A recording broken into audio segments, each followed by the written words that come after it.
You ready? So now we are headed to the project.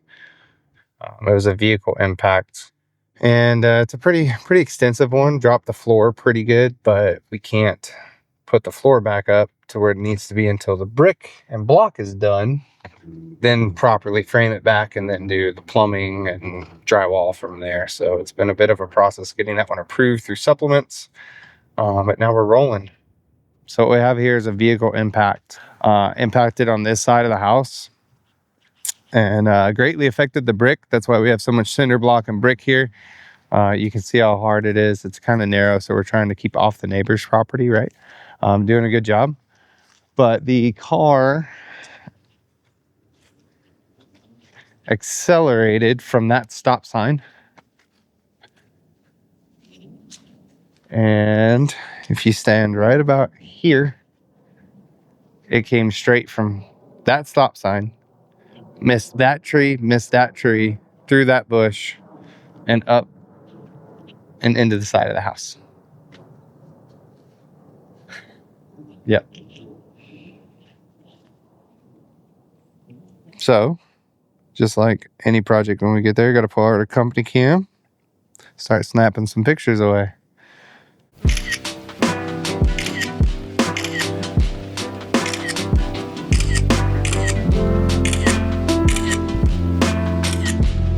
So yeah, that's what it looked like yesterday.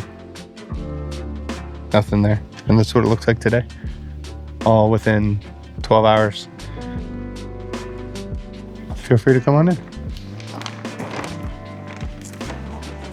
So right here, this was the main affected room. So all this floor is going to come up. We have to redo all the subflooring right here, hook up the HVAC vents and everything. And then it even goes down into here, which is a little less abrasive. But what's interesting is while the damage is contained to these two rooms, since the flooring is continuous, there's no threshold on these floors, and that threshold is basically a transition strip that separates the flooring. These were continuous pieces, so that means we need to sand and finish the floor out here.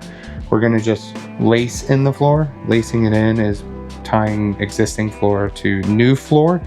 It's gonna be the same species, but since we have to sand and finish all the way to out here, well, this is an opening without a transition or a door, which means this entire house on the first floor with hardwood is being sanded and finished. So the whole entire house, even into the master bedroom, because they are all continuous pieces of flooring with no breaks. And that's how that gets approved. Our job is to restore it to pre-loss condition, and pre-loss condition is 100% matching.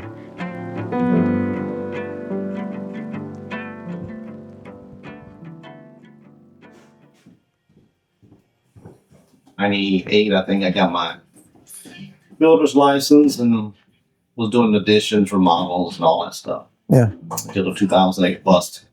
And then 2000, I was still doing stuff myself, and Brendan would come work. He was a teenager, show up. Yeah, right. Lunch check. Yeah, right. Working for family, but he started in 2011 his little company, but then I started. He would ask me and another guy. He used to work. We used to be partners. He asked us to join him.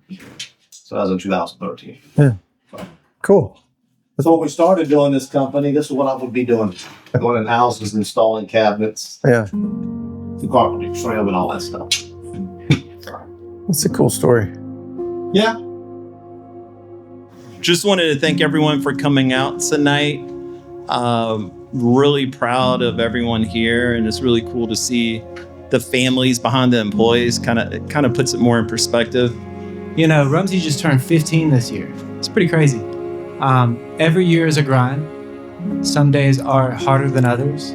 And I just want to thank each and every one of you guys for being the reason that no matter how difficult the day, I love coming to work every day. I'm really proud of everybody that's here and think everybody here works really hard for one another, right? And that's the main thing about being a family-owned company is you work hard for each other.